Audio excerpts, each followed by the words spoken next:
بسم الله الرحمن الرحيم. والصلاة والسلام على أشرف المرسلين سيدنا محمد وعلى آله وصحبه أجمعين. الحضور الكريم، حملة الأقلام وعشاق الكلمة، أهلا ومرحبا بكم في رحاب صالون همسات الوادي الشهي الشاعر عين إسماعيل في ضيافة مكتبة مصر العامة بالدقي. كل الشكر والتقدير لكل من شرفنا وتكبد مشقة السفر ليضيء لنا نورا في قلوبنا بمشاركته. كل الشكر والتقدير للأستاذ رياض طاهر مدير المكتبة. كل الشكر والتقدير للأستاذة إكرام يونس مديرة إدارة الأنشطة الثقافية والإعلام بالمكتبة. كل الشكر والتقدير للأستاذ عمرو أبو بكر مسؤول التسويق والخدمات الخارجية بالمكتبة. كل الشكر للعاملين بالمكتبة على توفير هذه الضيافة للصالون وضيوفه. كل الشكر والتقدير للشاعرة نهى قنديل على مجهودها الكبير في طرح هذا الكتاب. نكرر ترحيبنا بكم جميعا ويكبر فينا الأمل والثقة في نجاحنا بدعمكم المستمر. احتفلنا معا الشهر الماضي بعيد ميلاد الصالون في قصر ثقافة برج العرب، وإنها لسعادة بالغة أن تستضيف مكتبة مصر العامة بالدقي صالون هذا الشهر، حيث شهدت هذه القاعة افتتاح الصالون واستضافت أول أمسيات الصالون في إبريل 2012 ثم مايو 2012، وكأننا هنا اليوم لنحتفل مع المكتبة بعيد ميلاد الصالون. تحية شكر وتقدير للمكتبة والدور الذي تقدمه في خدمة ورقي العملية الإبداعية في وطننا الغالي. الحضور الكريم، نقدر لكم محبتكم وثقتكم الغالية، ونبادلكم محبة بمحبة وثقة بثقة، ونقوى بوجودكم معنا ودعمكم لنا منذ انطلاق مسيرة الصالون في إبريل 2012، ونحن نسعى دائما لرقي الحركة الإبداعية.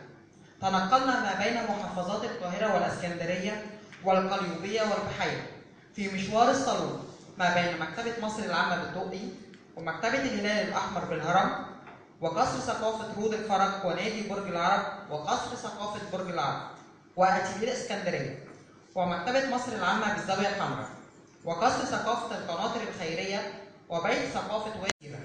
بكم وبدعمكم نستمر إن شاء الله منذ البداية، ونحن نحرص على ممارسة العمل الثقافي بشكل لائق ومحترم. احترمنا كل مبدع وتعلمنا منه. احترمنا كل كيان أدبي وثقافي يحاول تقديم إبداع حقيقي. انتقدنا البعض أحيانا وتعلمنا من هذا النقد، لأننا كنا دائما نحرص على نقد الذات. لدينا في المرحلة القادمة أفكار ومقترحات لدعم الحركة الثقافية، نتمنى أن يوفقنا الله لتنفيذها. ننتظر منكم الكثير من الدعم في المرحلة القادمة، ونعدكم بأن نسعى جاهدين لأن نكون عند حسن الظن. نفخر بأننا جزء من الحراك الثقافي في جمهورية مصر العربية. كل عام وأنتم بخير بمناسبة قرب حلول شهر رمضان المعظم. أعاد الله عليكم وعلينا باليمن والبركات. والآن اسمحوا لنا بتقديم ضيوف المنصة. هو دكتوراه في اللغة العربية من كلية دار العلوم جامعة القاهرة بمرتبة الشرف الأولى. خبير مناهج بوزارة التربية والتعليم. له مجموعة من الكتب والبحوث المنشورة في مجلات علمية محكمة. ناقد أدبي في العديد من المحافل الأدبية. محاضر مركزي بالثقافة الجماهيرية. عضو أمانة المؤتمر العام لأدباء مصر لأكثر من دورة. هو علم القوافي واللغة قرر يطاوع ولا يعند. لما لقانا في حضرته غواص في بحور الكلام، وبرغم إنه جامع للعلوم لقيته أبسط من البساطة ويستحق تعظيم سلام. والنهارده بصحبته احنا نفوز. فنه ده أجمل نغمة، الاسم عزة واللقب لجنة. رحبوا معي بالدكتور عزة.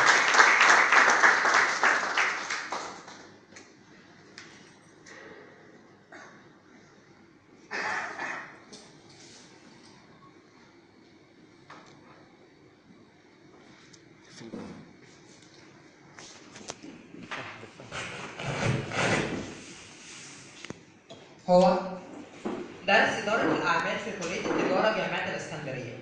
له ديوان وغنى الطير، له أغاني مغناة تلحين رمضان سعيد وتوزيع ياسر فاروق. كتب للمسرح ملحمة الشهيد تلحين مجدي حجاب، له تحت الطبع رواية الدراع البحري، ديوان دموع القمر، ديوان شهد الملكة. عمل كرئيس لنادي أدب قصر ثقافة برج العرب في الفترة من 2015 إلى شهر مارس 2017. كما عمل كرئيس لصالون ملتقى الإبداع ورئيس الصالون الثقافي بجمعية الجدار المتين، وهو نائب رئيس مجلس إدارة صالون همسات الوادي الشرقي الشاعر أيمن إسماعيل. هو لما حس بشوقه فاض قال لي الحبيبة لملميني، سمعوا سرب الطير فغنى، رد موج البحر تاني، قول كلامك 1000 مرة. من كلامك قلبي عايش، قول يا سلطان الكلام، من كلامك عمري بزهق، بحبك من زمان. رحبوا معي يوسف سلطان.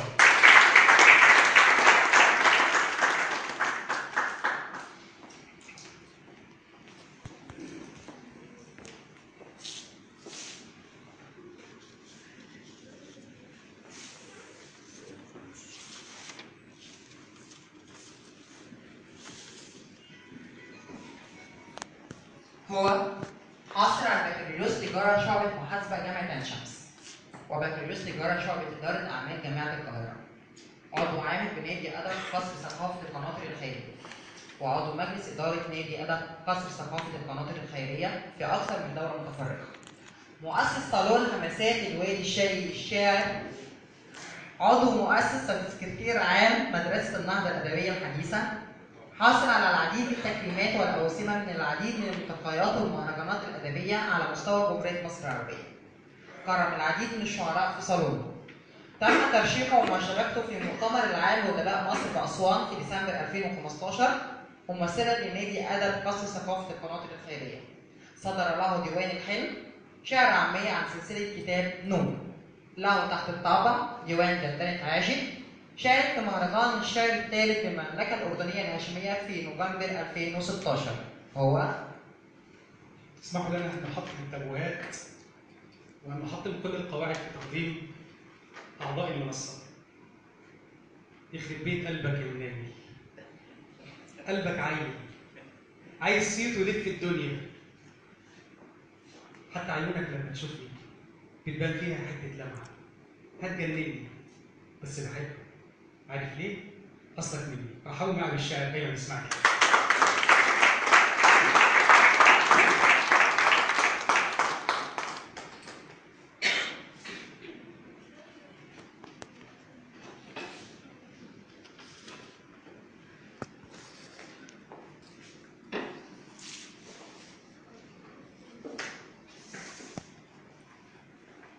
والآن اسمحوا لنا أن نعلمكم أننا نحبكم جميعا، نحبكم من القلب. اسمحوا لنا أن ننتقل إلى كلمة ضيوف المنصة وكلمة الدكتور عزت لبن.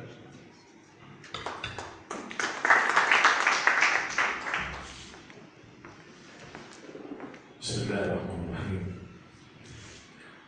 سلام الله عليكم ورحمته وبركاته، وأسعد الله مساءكم وسائر أوقاتكم بكل خير.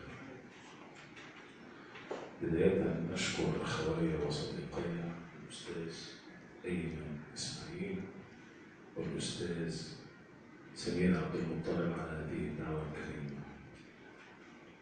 وأود قبل أن أبدأ كلمتي أن أهنئكم جميعا وسائر الأمة الإسلامية جميعها بشهر رمضان المبارك أعاده الله علينا وعليكم وعلى أمة الإسلام كلها بالخير واليمن والبركات.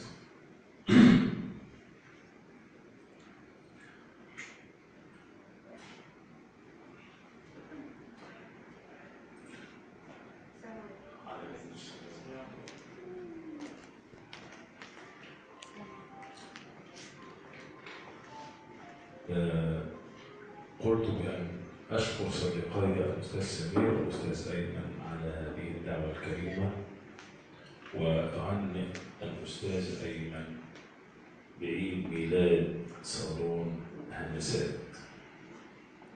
وفي هذه المناسبة أحاول أن أوظفها وأستغلها بأن أنوه إلى الدور الذي يجب أن يقوم بين هذه الكيانات الأدبية المتمثل في الصالونات الأدبية وبين نشاطات وزارة الثقافة بأن يقوم هذا الدور على التكامل والتوازي لا التقاطع والتعامل. وأعتقد أن الصالون يعني نحى هذا المنحى عندما زار العديد من أصول الثقافة التي أعلنتها الأخت مشير. بهذه المناسبة بما أننا في صالون همسات أبدأ بهذه القصيدة القصيرة التي أحبها. هي للشاعرة دليلة رضا بعنوان لقاء في الطريق.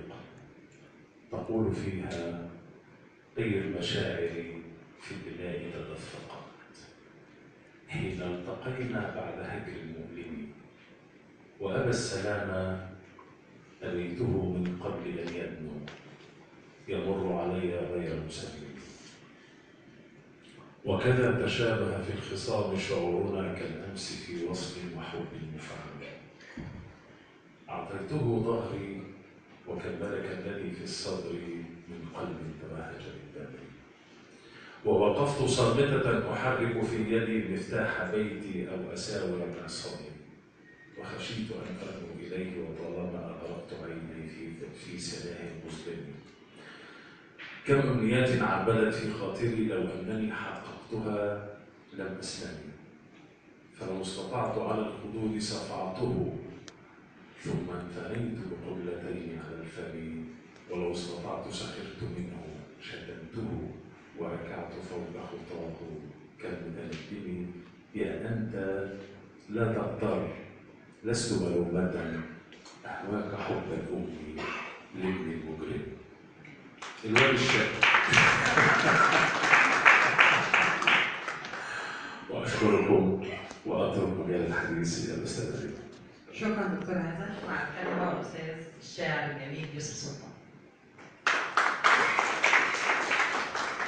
بسم الله الرحمن الرحيم، وبه نستعين وعليه نتوكل. على قدري أصوم لك المديح، ومدحك صاغه ربي صريحا، وما أنا يا إمام الرسل حتى وفي قدرك السامي شروحا، ولكني أحبك ملء قلبي، فأسعد بالوصال فتى جريحا، وأسعد بالوصال فتى معنى، يروم القرب منك ليستريحا. فموسى رد بعد سؤال ربي، وأنت رأيته كشفا صريحا. تحياتي لأساتذة الأفاضل الدكتور عزت لبن، وأنا سعيد جدا إن أنا تشرفت بلقائي. كما أرحب دائما بصديقي الغالي الوالد الشاعر أيمن إسماعيل. دائما بقرر أن أيمن إسماعيل حالة جميلة، حالة خفيفة الظل. أيمن إسماعيل يعني مهما قلت أنا شهادتي فيه مجروحة. بدأنا سوا واتقابلنا، وأول لقاء من 8 سنين كان في عين الشمس في نجوى، كان متميز جدا. وقلت له يا أيمن أنت إن شاء الله هتكون حاجة كبيرة. أولا الأديب إذا بعد عن الإنسانية لا يصلح أن يكون أديب، فالإنسانية أهم بكتير من الأدب. بقول يا ألف أهلا بالحبايب بلدنا، سعدوا قلوبنا وفرحوا أوقاتنا، يا فرحة عاملة في المكان والليلة، حبيب ومش العيد لكم انتوا الليله بعد ما شمس الحنان حرقتنا. يا الف اهلا بالحبايب جاتنا. برحب باساتذتي الافاضل الموجودين، الشاعر الكبير احمد السندبادي، الاستاذ محمد نافع، والشاعر الكبير متصل بالنصور ماما منى وماما بسمه، سعاده اللواء، والاديبه الكبيره سعاد الزاني وباده والكتاب اسامه، كل الناس اللي الشاعر الكبير سلوم العقاري والمطربه دعاء، كل الناس اللي نورتنا ودايما بتشرف صالون همسات دايما بيقدم الجديد بشكل جديد. تحياتي لكم جميعا، ودايما نستمتع بأدباء أفاضل. شكرا لشاعر الكبير يوسف سلطانه. بنرحب بكل الضيوف اللي موجودين، ضيوف صالون همسات الوادي الشقي الشاعر ايمن اسماعيل. والان مع كلمه الوادي الشقي الشاعر ايمن اسماعيل. السلام عليكم ورحمه الله وبركاته. في الحقيقه انا مش عاوز اتكلم كتير لان انا مستعجل جدا عشان انهل من فيض بتاعكم وارواحكم النقيه. كل اللي اقدر اقوله انا بشكركم جميعا على الحضور، وبجد بلتمس العذر للناس اللي ما قدرتش تيجي النهارده، ما قدرتش تشرفنا. الدكتور عزيز اسماعيل اعتذر فجاه لوفاه خالته، بنتمنى ان يرحمها الله ولهم الصبر والسلوان. انا مش عاوز اطول عليكم، انا عاوز اسمع كل مبدع واستمتع بكل مبدع موجود في القاعه. كلكم اساتذتي، كلكم بتعلم منكم. شكرا لكم جميعا. شكرا.